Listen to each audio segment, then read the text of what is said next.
Good afternoon, guys. How you going? Hope you're all doing fantastically well on this Sunday afternoon. If it's not Sunday afternoon yet in your part of the world, then when it arrives, hopefully you're doing very, very well, having a good weekend.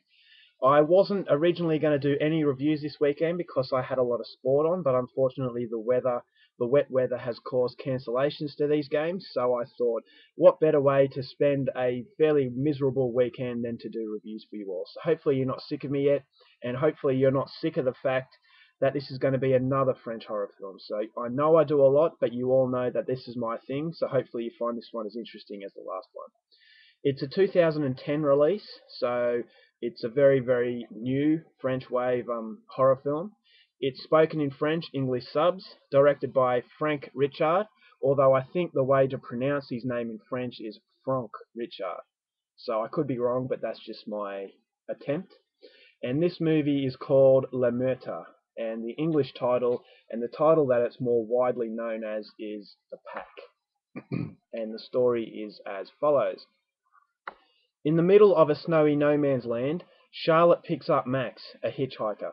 They stop in a truck stop restaurant, and when Max doesn't come back from the bathroom, Charlotte starts looking for him in vain. She decides to return during the night, but gets kidnapped by the bartender, Lespac, who turns out to be Max's mother and needs to feed her kids. The Pack, a bunch of bloodlusting ghouls. Charlotte now faces a terrifying reality. These ghouls are already dead and hungry. Alone and in the middle of nowhere, she quickly realizes she's next on the menu. So we have the main character of Charlotte. She is driving through a very rural, sort of isolated country road in France, and this is where she picks up hitchhiker Max. Now Max turns out to be a fairly nice sort of guy, although he's mysterious. They haven't known each other before, but he's a nice type of guy, and you really get the impression that Charlotte has been in the company of some pretty bad men because she's a very angry person and she doesn't trust men. So she immediately takes a liking to Max, and they're driving along and they stop at this truck stop restaurant, which is owned by a woman called Lespac. And Lespac offers them a table. They drink some coffee. There's a very funny incident that involves some bikies that come in. I'm not going to give away what happens, but it is quite amusing. And then Max basically says to Charlotte he's going to the bathroom, but he never returns. So Charlotte is very curious as to what's happened. He's just vanished into thin air. Lespac is giving her a very vague sort of answers and not really answering her curiosity very well. So Charlotte is very suspicious as to what's going on. She believes that there is more to the truth than what Lespac is saying. So Charlotte decides to come back at night and break into the truck stop because she believes that Max may have been kidnapped or something. Turns out that Lespac has been waiting for her because she suspected Charlotte of being a snoop. She's snooping around. And Lespac ends up kidnapping Charlotte. And this is where Charlotte realizes that Max and Lespac are, in fact, family. And they are holding a very deep, dark secret. And it turns out that Max and Lespac are involved with the Pack. Now, the Pack are undead ghouls who need to be fed. And Charlotte realizes that she's next on the menu. So she really has to use her wits about her in order to get out of this ordeal alive. And that's as far as I'm going to go. If you want to know what unfolds, then you're going to have to pick up a copy for yourself. I would recommend the UK release, the Region 2. It's the only release I could find with English subtitles. So please track it down if you want to know how it unfolds. Now my thoughts on the film. I had high expectations for this one. It's been out for quite a while in the cinemas. I never got a chance to watch it, but a lot of people have been telling me how good it is, and it's quite gory too. So going into this one with a very, very high level of expectation, which can be a bad thing, because most of the time films don't reach that expectation. And unfortunately, this film's no different. Although it didn't reach my very high expectation, it still wasn't a bad film. But compared to films like Inside, Martyrs, Caged, all those kinds of films, I don't think it quite lived up to that level. So I'll go through the good things and I'll go through the bad. The good things is that I felt that this film really took me back to Baby Blood. Now I say that because of the dark humour. This film does have a lot of dark humour, and it's a much more light-hearted horror film than films like Inside. It's not as disturbing, although the overall idea of it is quite disturbing, but it really is more of a light-hearted film without being a comedy. So if you like Baby Blood, it kind of had the same sort of mood.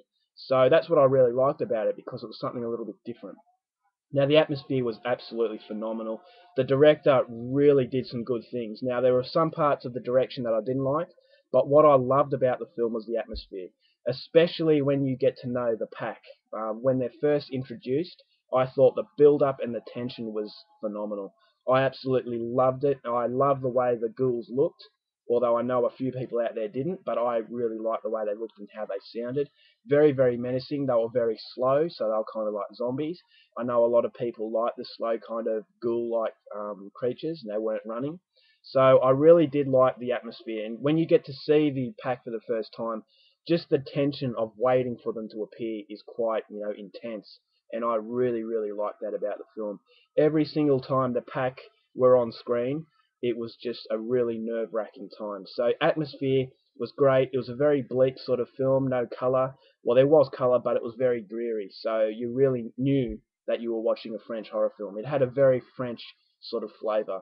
And as I said, if you like Baby Blood, which is a classic horror film from France, that had a very sort of dark, humorous level to it, then you'll like this one. Not a comedy, but just some parts of it you'll laugh at when you really shouldn't. And if that's your kind of thing, then you'll get a lot out of the pack. Now, the acting was great. Charlotte and Max, the two main sort of characters, didn't have a lot to play with. It's not a film that relies on depth in character, so it didn't hurt it at all. But I would have liked a little bit more depth in the main two characters. Not much has been said about them. You can kind of guess what they were brought up in, but as far as character development, the main two characters weren't too good. In fact, all characters really didn't go into depth, which isn't a bad thing because, as I said, it didn't rely on depth. But the person who stole the show for me was Lesback, the old woman who owned the truck stop. I thought she was great. She was a very unique villain. And without, obviously an older lady, you'd kind of think was harmless. But she was quite big. In the film, she was a wrestling champion, so she was strong. And she just had a very crazy, sort of menacing appearance. So the woman who played Lesback, Yolanda Maru, I thought was fantastic. I haven't seen her before, but I'll be looking out for future roles from her because she can really act. Then you've got Philippe Nahon, who plays a retired detective. He was very funny and crazy, and always good to see him on. Whenever a legendary French actor is on screen, it's always a good thing. And then you've got the characters of the bikies, which provided a little bit of comic relief, and they were crazy. They were just completely nuts. And I really liked the introduction to those characters. They were side characters. They didn't have a lot to do with the film, but when they were on there, it was pretty cool. So a lot of the characters were good. The acting was second to none. So it's the type of film, it's not a low budget film. So yeah, the acting was quite good. Now the gore was very, very good. It was not as much as I'd hoped for, but when it does happen, it is actually done quite well. So Gorehounds, you will get a lot out of this one because this is one of the more gory sort of French horror films. Now, what I didn't like about the film, it just seemed a little bit disjointed in some areas, especially towards the end. The continuity was a little bit off, and it kind of felt, in some regards, in some aspects of the film, it felt like a B movie. Now, I don't know if that was a deliberate ploy, but that kind of lowered my enjoyment levels a little bit. Now, the ending I wasn't too fond of, but having said that, it is quite clear to me how it ended.